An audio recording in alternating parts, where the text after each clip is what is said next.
లో ఉన్నత స్థానంలో ఉన్న మన నాయకులు, మా అందరికన్నా ముఖ్యంగా మీరు మన జన సైనికులు, మన వీర మహిళలు, మనస్ఫూర్తిగా మీరు ఏ విధంగా 12 సంవత్సరాలు పవన్ కళ్యాణ్ గారి వెంట నడిచారో, ఆ బాటలో ఎంతోమందిని తీసుకొచ్చి రాష్ట్రానికి మీరు ఉపయోగపడ్డారో ఈ సందర్భంగా మనం గుర్తు చేసుకోవాలి. ఈరోజు ఈ ప్రాంగణం మాన్యం వీరుడు అల్లూరి సీతారామరాజు గారి స్ఫూర్తి మిమ్మల్ని నింపడానికి కోసం పవన్ కళ్యాణ్ గారు ప్రత్యేకంగా నామకరణ చేశారు. గతంలో అటువంటి మహానుభావులు ఏ విధంగా త్యాగం చేశారో మన రాష్ట్రం కోసం, మన దేశం కోసం, మన పౌరుల కోసం, మీ అందరిలో కూడా ఆ స్ఫూర్తి నింపడానికి కోసం ఒక ప్రయత్నం.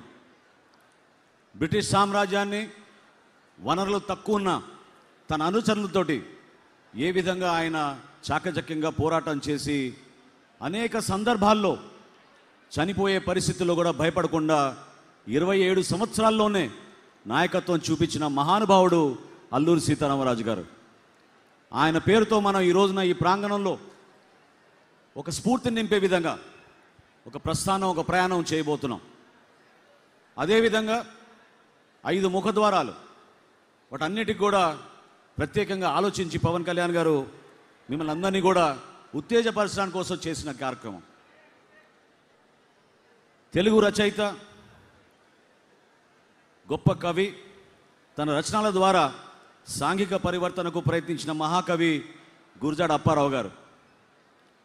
ఆయన స్ఫూర్తి, ఆయన మన భాష పైన ఉన్న ప్రేమ, అభిమానంతో ఏ విధంగా మనందరి కోసం నిలబడ్డారో అది మీకు గుర్తు చేయడానికి కోసం ఈరోజు ఒక ముఖద్వారం ఆయన పేరు మీద కూడా పవన్ కళ్యాణ్ గారు నామకరణం చేశారు.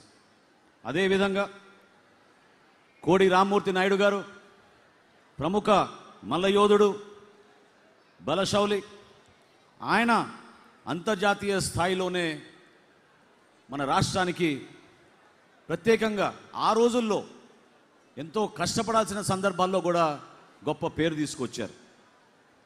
అదేవిధంగా ఈరోజు కొంతమంది మాట్లాడుతున్నారు విశాఖపట్నం స్టీల్ ప్లాంట్ గురించి. కానీ ఎప్పటి నుంచో ఎంతమంది దాని గురించి త్యాగాలు చేశారో, ఎంతమంది ప్రాణాలు కోల్పోయారో వారిని మర్చిపోతున్నారు. అటువంటి మహానుభావుల్లో ఒకళ్ళు తెన్నేటి విశ్వనాథం గారు.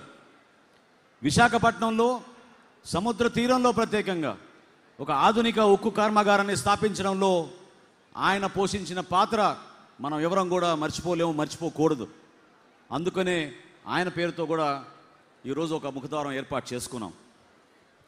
ఉత్తరాంధ్ర వీరవనిత, నిండు గర్భిణిగా ఆ రోజు ఆమె రైతుల పక్షాన నిలబడి ఒక అద్భుతమైన పోరాటం బ్రిటిష్ సామ్రాజ్యం పనిచేశారు.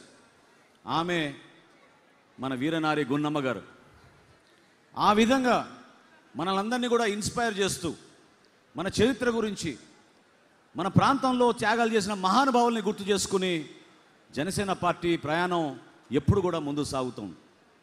మీరందరూ కూడా ఆలోచించాల్సిన ముఖ్యమైన అంశాలు, మీలో ఒక కొత్త భావన వచ్చే విధంగా దేనికోసం ఈ ప్రయాణం అని తెలపాల్సిన బాధ్యత కూడా మన పైన ఉందని మన పార్టీ అధ్యక్షులు పవన్ కళ్యాణ్ గారు ఎప్పుడు చెప్తూ ఉంటారు.